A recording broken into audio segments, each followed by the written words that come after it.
Good morning, good evening, good afternoon, depending on where you are in this big wide world. It is my profound privilege to be with you all today and to welcome a conversation that I think many of us are having in different forms with not just our professional colleagues, but maybe even our loved ones around how and in what ways we need to look at new social solutions.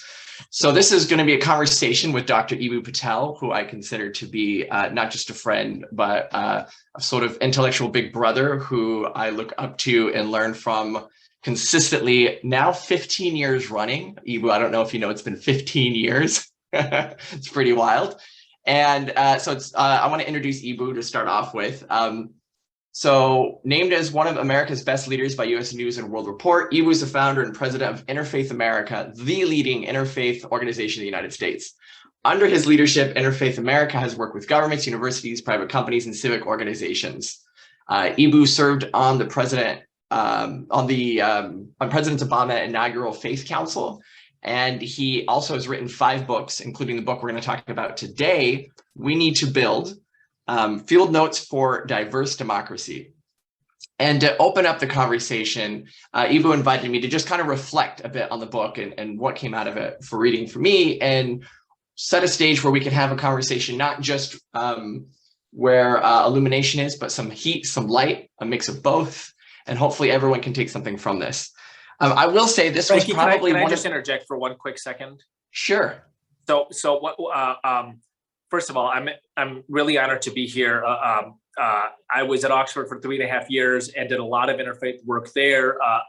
There were a number of interfaith organizations based in Oxford at the time: the International Association for Religious Freedom, the IIC, the International Interfaith Center. I would go to their meetings. I served on a board here or there. So I was just I was nurtured in that space, and I'm enormously grateful for that. I want to say how much I appreciate and admire my friend Frankie Fredericks, and how excited I am for this conversation, because 6 months after writing a book, I think authors have two basic thoughts. One is, how come nobody's reading my book? And the second is, I'm really tired of giving the primer over and over again. And so Frankie actually read my book, and he sent me, after 2 weeks after it was published, a whole set of notes, half of which I disagreed with, all of which I thought was smart. And I'm looking forward to a conversation with just an entrepreneurial intellectual and Frankie that goes to the heart of matters. And so this is not a primer on the book. This is a Frankie interpretation, and I'm looking forward to arguing with that. Amazing. Thank you. I think that's a great way to set the stage. And the leading comment I wanted to say, which I think Eboo just pointing to, is I found this to be one of the most provocative books I read last year. And I think I read about 45 books last year. And as a testament of that was the fact that I often take notes for myself. And, half the books I read these days are by folks who died hundreds of years ago, and I don't get to send them my thoughts. And in this case, I thought it was quite amazing that we live in a time where we're watching our social structures change dramatically. And so from that, I want to get into it. The book, We Need to Build, really, I interpret this to be a call for reflection for those people who see themselves on the forefront of social impact and social justice, not just the United States, but definitely, it definitely focuses a lot of the examples in the United States. So a few reasons why this might be a book that needs to be understood today. I think the first is we have become aware of so many new, just in the last generation, so many different ways by which we harm one another and the way that we communicate, the way that we do work. And a response to that has been this new rise of accountability, or even cancel culture. And this idea that, okay, now that we have this better understanding, we need to enforce that in such a way that sometimes conversations get shut down before people can learn enough to catch up. For me, coming out of the evangelical community as a third-generation Republican, I've witnessed what it's like for me to live in this diverse New York while simultaneously not always having the words of how to bring my family with me who live in the rural parts of the country in order to do that. So I sense this challenge that he's pointed to is one that I think is a conversation we all need to have. How might we actually look beyond just shutting down conversations and criticizing each other and look to build new things. Now, I think there's two more pieces to this I would want to add to this before I turn it over to Eboo to tell me how I'm wrong. I think the first is that, this message speaks to me, I think, pretty directly as a social entrepreneur, as a person who happens to be very hypercritical, but in the same token, it was always assumed that no one's going to fix anything unless I go fix it myself. It kind of comes from even the country mentality where I'm from. I grew up on construction sites. Something's not working on the property, you fix it, right? The pipe burst in the back 40, you got to go dig a hole and you got to go cut the pipe, you got to fix it, right? And so I think that's a part that really resounded with me. The part where I think I struggled is I still think that there may be institutions that might benefit from being burnt to the ground. There might be a space for righteous anger and to be critical of institutions that are causing harm. And I don't think the book denies that, but I'm wondering if maybe I'm not the target audience and that I feel kinship to the institutions that I'm most critical of. But it does all point to such a very big, important matter. If we look in sociology and the research that's coming out last 30 years, we see a depletion of social capital from institutions across the board. People do not trust our political institutions as much. People question universities more than they ever have before. Our houses of worship have the lowest attendances, at least in the United States, that they've had since this record's been keeping. And many times in history, you've seen social capital move from one place to another. But in this moment, we're actually seeing this dissolvement not leading to any new place of social capital. And what we know, looking at research from the Institute of Economics and Peace and others, that society's actually become less safe, less peaceful, less coherent and consistent and collaborative when there's not spaces where you've built those institutions. And that's the one place where I think Eboo's mentioned shines, which is how might we cultivate new forms of social capital to move forward. Now, with that, I'm going to open the floor to Eboo to fill in the gaps of what I may have missed from his thesis and maybe start responding to some pieces of that. Yeah, thank you for that, Frankie. So let me say a little bit about the thesis of the book, and then maybe respond in a provocative way to some of the things you bring up. The thesis of the book basically boils down to this: that the goal of social change is not a more ferocious revolution; it's a more beautiful social order. You defeat the things you do not love by building the things you do, and that religion, in some interesting and counterintuitive ways, actually provides a remarkable paradigm for positive social change. Why? Because my basic interpretation of the din in dunya of religion, which is basically the kind of the cosmic and the concrete, is that religions articulate an ideal and human beings build institutions to that ideal.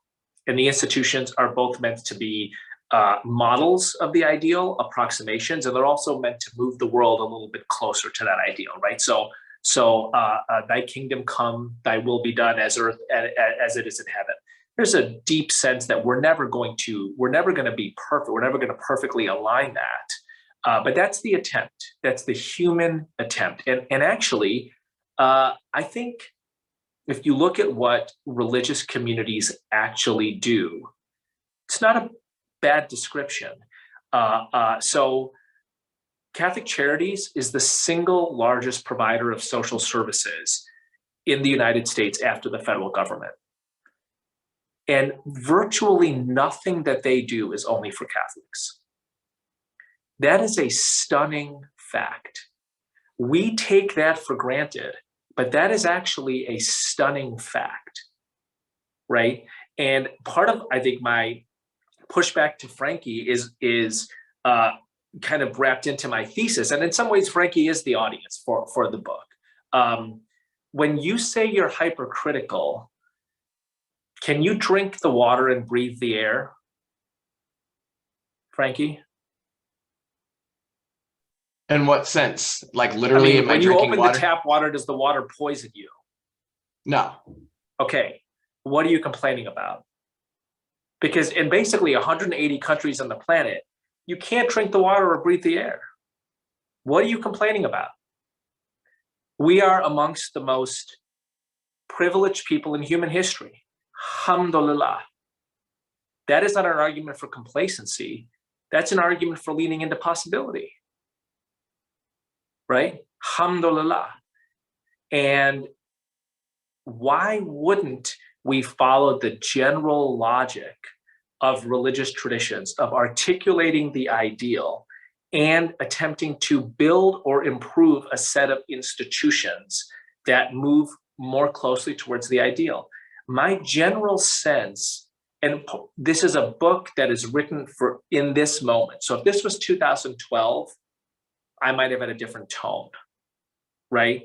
But right now, the sophisticated people are the critics. I don't really think criticism is that sophisticated.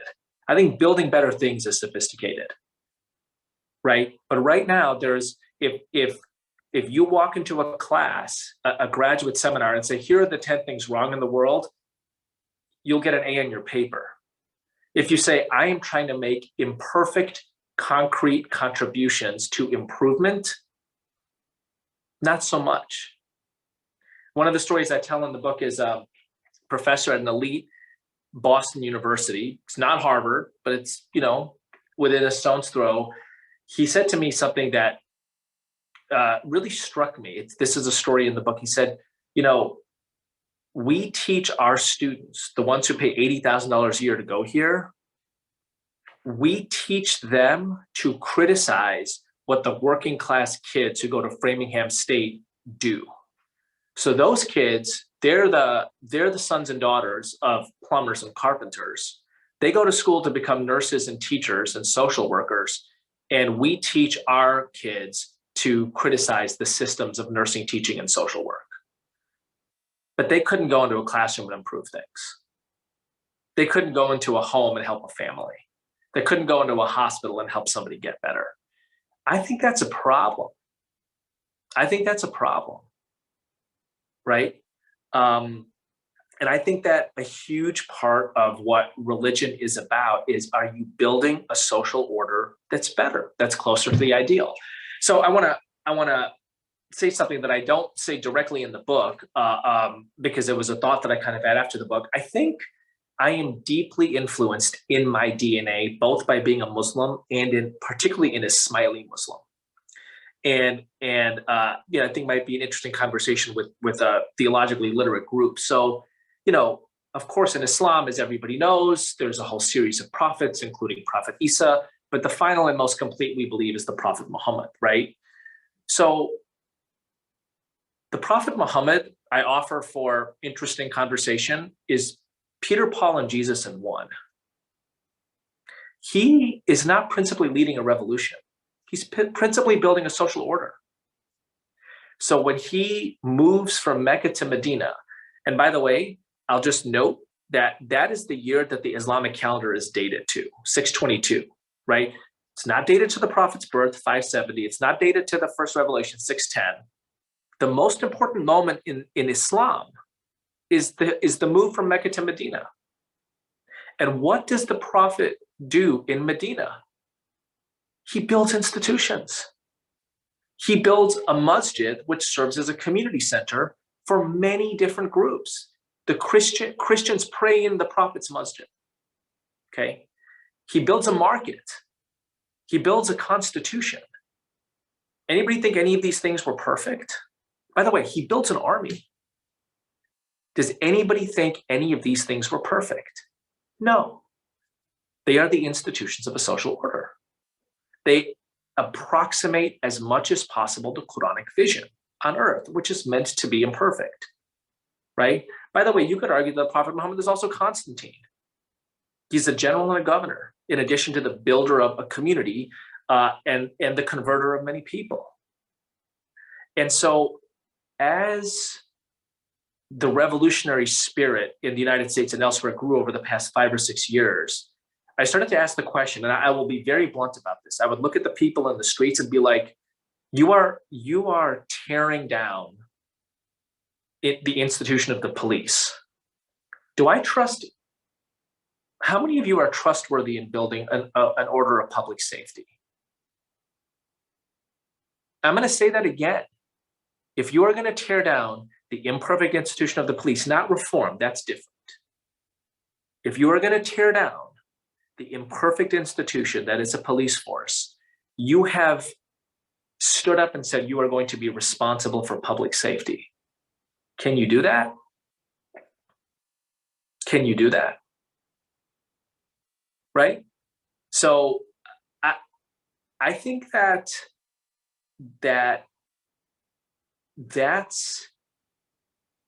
a really important question, and it hasn't really been asked. And actually, it hasn't been asked to dire consequences.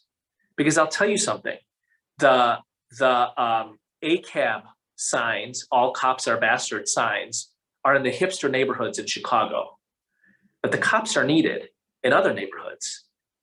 But if I'm a cop making 90 grand a year, running towards the bullets, and I see those signs, I might be like, you know what? It's just not worth it.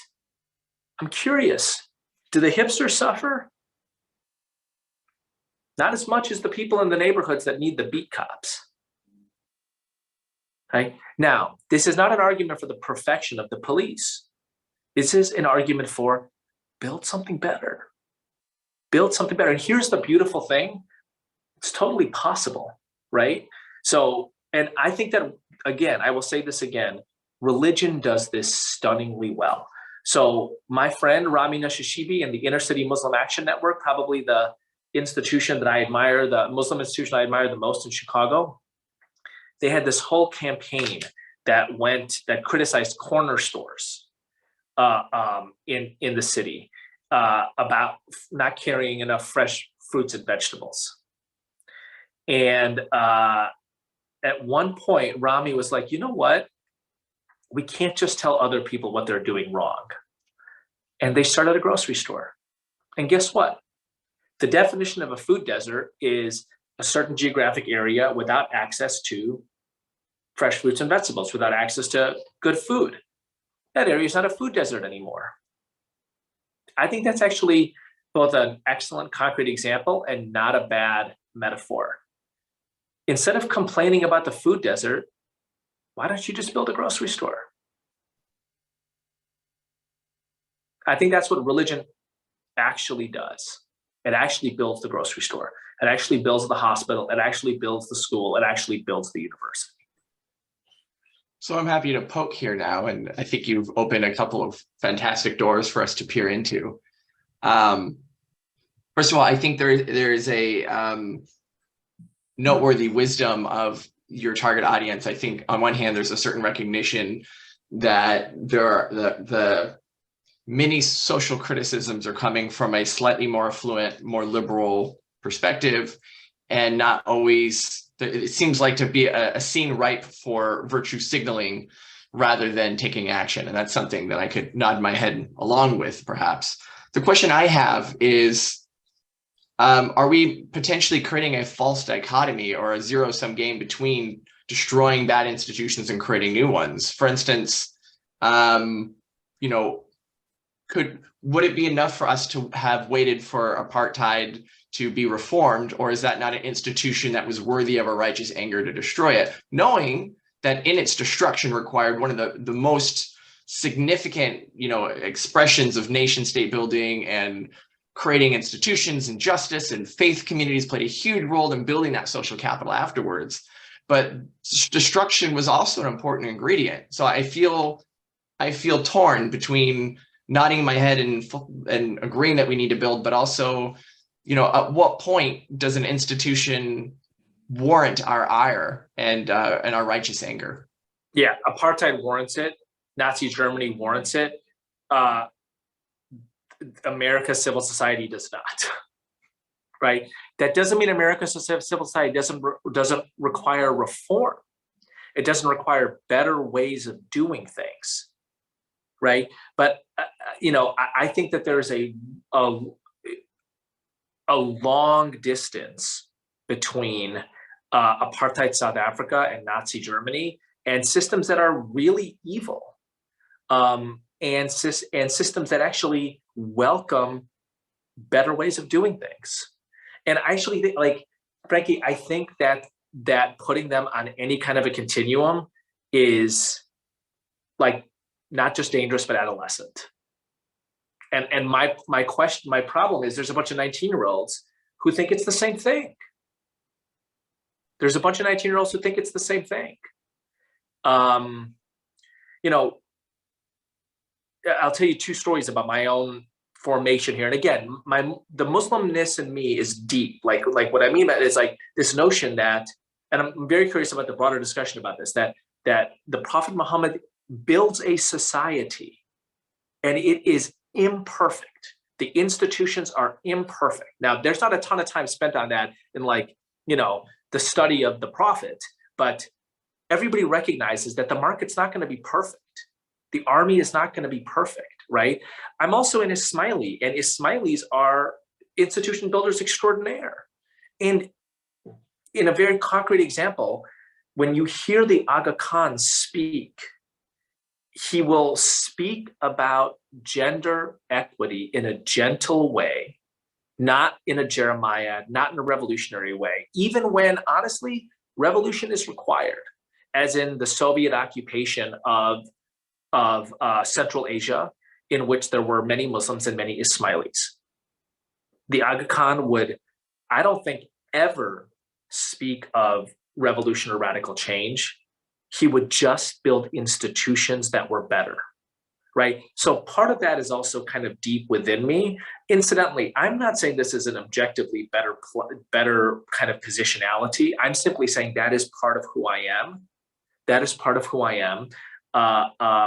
And there's a sense with the Aga Khan, watch what we do, not what we say. So let me give you an example of this. Probably the best university in the Muslim majority world is Aga Khan University, okay? Based in Karachi with branches in multiple parts of the world where there are many Muslims, East Africa, elsewhere, East Central Asia. The first school at Aga Khan University is the nursing school. Why? Why? Because women become nurses. And so it was a way to not only dramatically improve primary care in Pakistan, but also to elevate the social and professional status of women.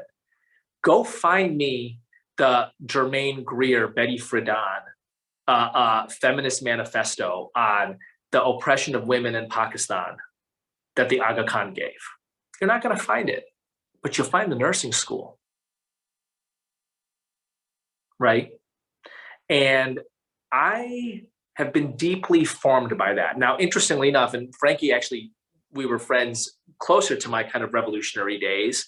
I think as one gets older, one's early formation comes out more. I'm 47 now, and I think like the prayers and wisdom that my mother whispered in my ear when I was a kid, that it's even more relevant now, right? But I'm deeply influenced by this notion of build something better. In 99% of the situations that we're in, you can actually do that. So you can actually build an alternative to policing. You can actually build it. It's really hard to do, but you can actually build it. So, you know, I think, you know, I'm curious if there's kind of a different Christian orientation here. But that is deep in me. I want to say one more story, and I'm going to poke back at you a little bit, Frankie. So, you know, doing all these interviews around the publication of my book, and at some lefty Christian magazine, young journalist says to me, you know, what do you say to a generation of people, his generation, who's in his 20s, who are suspicious of institutions? And I said, hey man, where'd you learn how to swim? Silence. Did somebody throw you in an ocean and say, make it back to shore? No. You learn how to swim at a YMCA, or at a school, or at a summer camp, or at a park district. Why do you have no gratitude to the people who built that place? Why do you have no gratitude to the teachers who like affixed floaties to your body and helped you go from Pollywog to Porpoise? I feel like that's a spiritual violation. I feel like that absence of gratitude for the people who built things and did something for you. I just feel like not having gratitude is a deep, deep spiritual violation. Great. I'm happy to take that, reflect, give one more question for you, and then we're going to open it up for conversation. I think this is a really important reflection, and it's something I've grappled with, and I've spoken about you with this personally, where, you know, my appreciation for my own tradition as a Christian, on one hand, I feel this deep, I'm in awe, right, of the Christian tradition and the social capital that enabled me to become who I am today, even though in the evangelical disposition, we tend to be very critical and like theologically have a default to being questioning of institutions. It's kind of built into us. We're a little bit of a side group. The thing where I've struggled most recently is, you know, Eboo, I do appreciate those institutions that help fill in for values that I didn't get from my parents, for instance. I didn't, you know, and coming from a broken home, there was a lot I got from church that I couldn't get from elsewhere. But, you know, I don't feel comfortable sitting in the pews and putting money in the bucket when it goes by, when some of the same people who I loved and admired when I was growing up told me that, you know, there's Muslims coming to this country that want to kill us.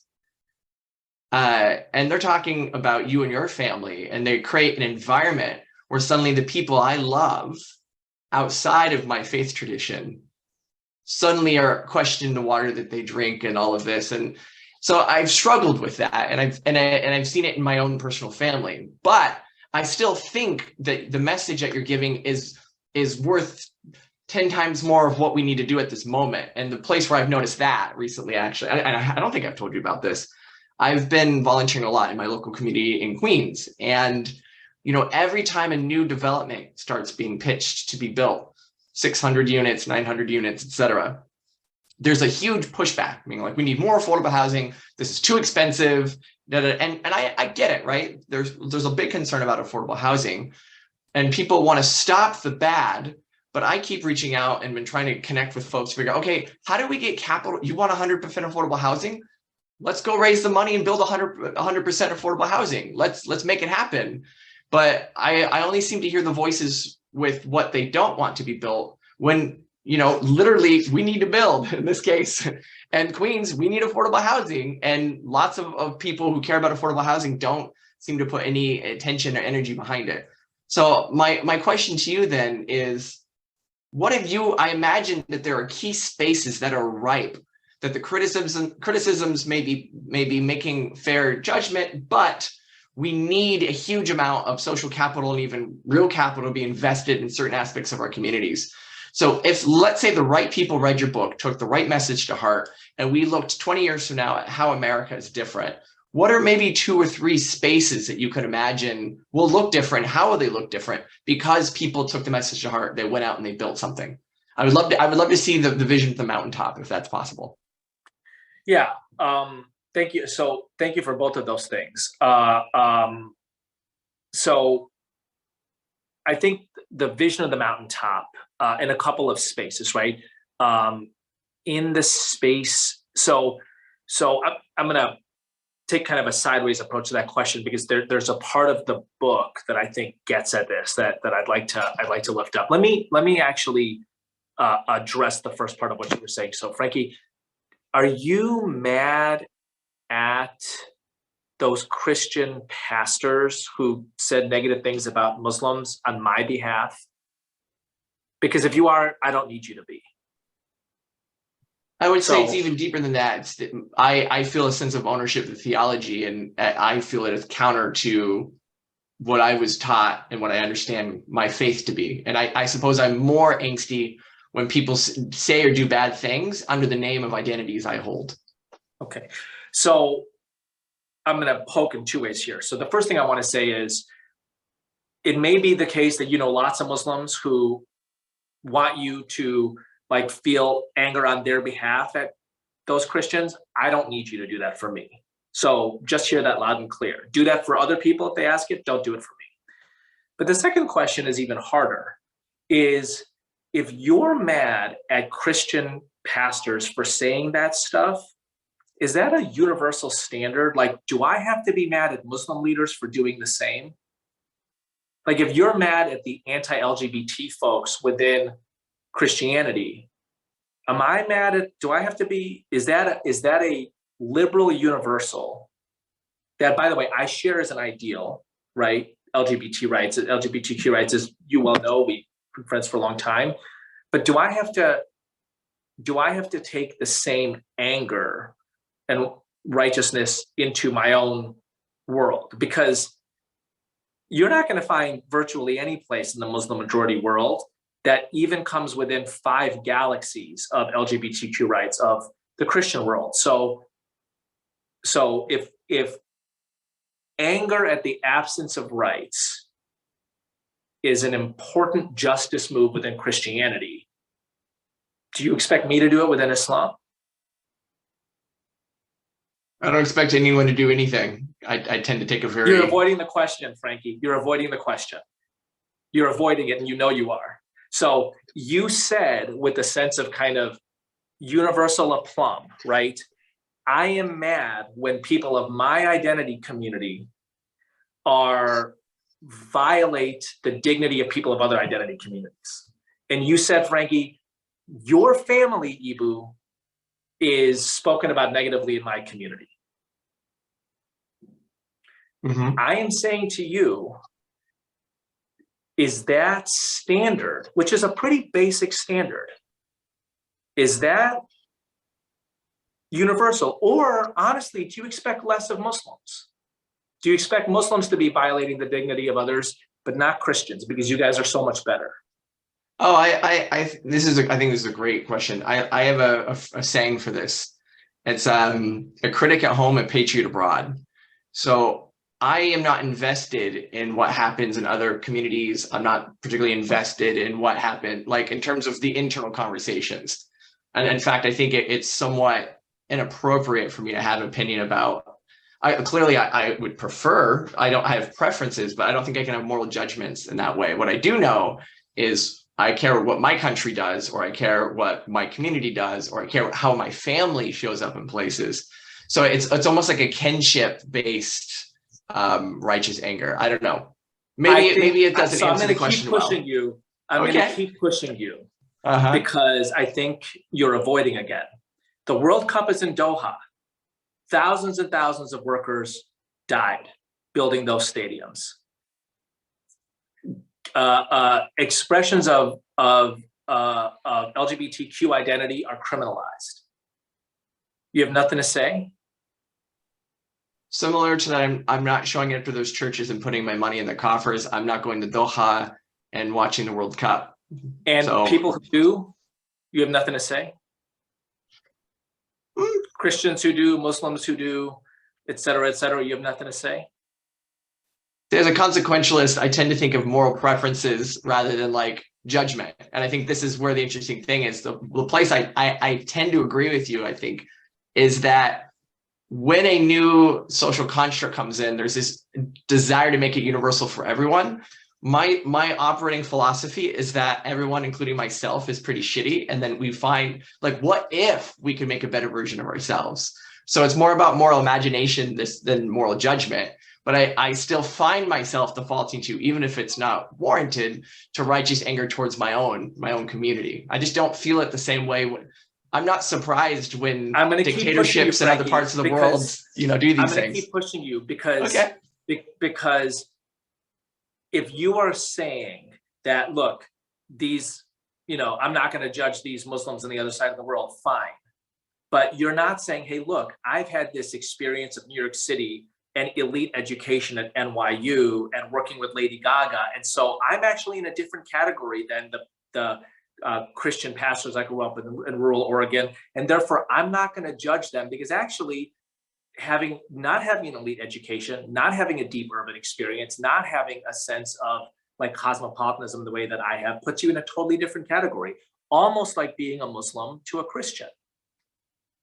I think that this is actually one of the great tensions in social change. I call it multicultural particularity versus liberal universalism. And I think that part of the problem of critics is that they're constantly in one of those two waters.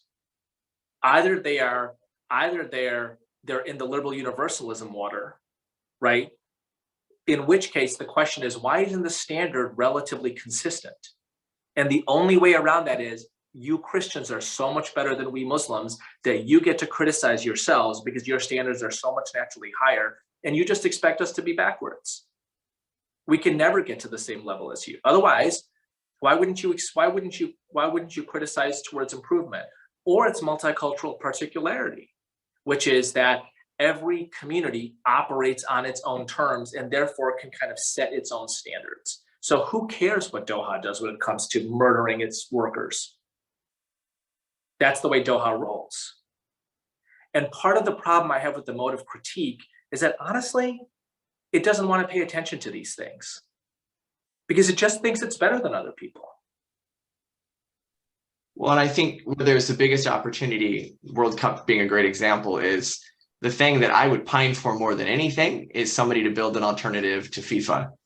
And I think it comes back to the point of your book, is that it's easy to be critical or ignore. I mean, are we passive in the face of injustice in other places because we don't belong there? There's a thing we can criticize. We can also criticize, the fact that these workers are dying in these conditions. I think that there's all these things we can criticize, but at the end of the day, somebody needs to build a new FIFA.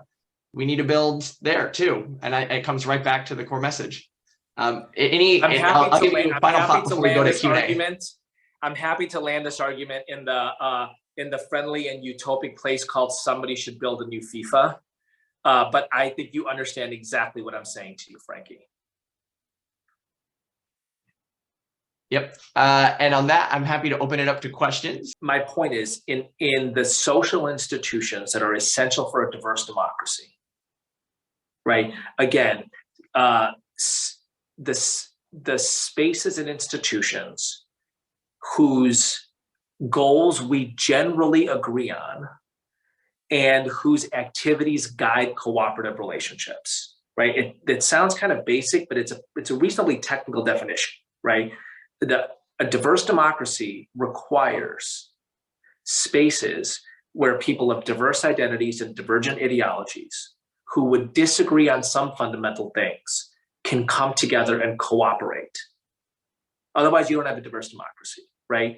And what is really interesting is a huge number of those spaces in the United States were built by particular religious communities, college campuses, summer camps, spaces of recreation, right? And so I'll give you one small, and my point here is people don't know this. People don't know this. I'll give you one small example. So I was speaking with the group of pastors of Second Presbyterian Church in Indianapolis. The church in Indianapolis that the good and the great go to. And honestly, like a lot of wealthy white liberals, they've spent the last couple of years self-flagellating. I'll just be blunt about it. Okay. We're so white, we're so privileged, et cetera, et cetera. I'm like, fine, self-flagellate as much as you want. Okay. I'm curious, what are the institutions in the city of Indianapolis that Second Presbyterian has contributed to that you're proud of? What if you told that history and you asked the question, what comes next? And here's what the senior pastor of Second Presbyterian said, that an early pastor of that church helped build what became the public library system of Indianapolis. And I asked the other pastors, all 8 of them, I'm like, how many of you knew that? Guess how many of them knew that a pastor at Second Pres 100 years ago had built what became the public library system in Indianapolis? Guess how many of the other pastors knew that? Any guesses? 0. That's kind of stunning to me, but it's not, it's on the one hand, it's not surprising. And on the other hand, it's a total shock, right? Why would we not tell the story of the manner in which particular faith communities build the institutions that a society relies on? Can anybody disagree on the usefulness of a library? No. Can anybody disagree on the usefulness of a summer camp? Can anybody disagree on the usefulness of a college? My big point is particular religious communities in the United States make a disproportionate contribution to the spaces and institutions that are essential for civic life in a diverse democracy. I think that telling that story is super important, because my general approach to social change is, if you tell chapters 1, 2, 3, 4, 5, 6 of a story, people are primed to build chapter 7, to write chapter 7. And part of my problem with hyper critique is, if you tell the story of like, we have only ever been shitty, what do you think people are going to do next? But if you tell the story of, we have had noble contributions to human civilization, people might ask the question, well, how do we do more of that? And with that, we're just coming to the end of the hour. So I'm just going to quickly recap some things and then hand it over to Eboo for the last word. So thank you all for joining for this rich conversation. As you can see, I think that this is a message, not even a message. I think this is a conversation that needs to be happening more often in more places in the circles that we're all occupying. People who care immensely about these issues might have different presuppositions that strongly inform the way that they're looking at how we move forward. And some of those may be more or less productive. And I think having a chance to really take stock of where we are, what is possible, and how might we beckon a better world, whether it's the kingdom of God on earth, whether it's fulfilling seva, whatever tradition you have, I think there's a just incredible opportunity for us to reflect and move forward. As for the book, I believe the book is available on Amazon. I think it's also available directly from the publisher, which is Beacon Press. Is there anywhere else folks should be looking for the book, Eboo? Anywhere and everywhere. I mean, it's, we live in the age of Google, so Google it and you'll get it. Absolutely. And with that, I'll hand it over to you, Eboo, just for the final closing statement. Yeah, I mean, this is one of my favorite conversations about, because it's not a one-on-one conversation. It's not a primer. I think we have genuinely different views of things, Frankie, friendly and different views. I'll end with just a quick 90-second story of how I kind of, in a very concrete way, get where I am. So I tell the story towards the beginning of the book. I'm at an interfaith conference. I'm 20 years old. And I'm railing against how boring and white and, this conference is. I stand up and I shake my fist. And I say, it's too white. It's too boring. There's too many senior theologians on the panel. Where's the young people? Where's the energy? Where's the diversity? Where's the edge? Where's the sense of being on the vanguard? And, some smattering of applause, and then the crowd kind of fades away to the next session. And a woman approaches me, her name is Yolande Trevino. And she says to me, that's really interesting, this idea of an interfaith organization that would really have a broader diversity, that would have a kind of an edgy energy, that would be intellectually vibrant, but also socially relevant. You should build that. You should build that. And it's funny, because I had been getting A's on papers and applauded by all kinds of people for my radical critiques, but I've never felt taken as seriously as when somebody said to me, hey, you have a vision, you should build that. And I think we should invite more young people, apropos of the young one who just joined us. I think we should respect people's agency enough to invite them to build things.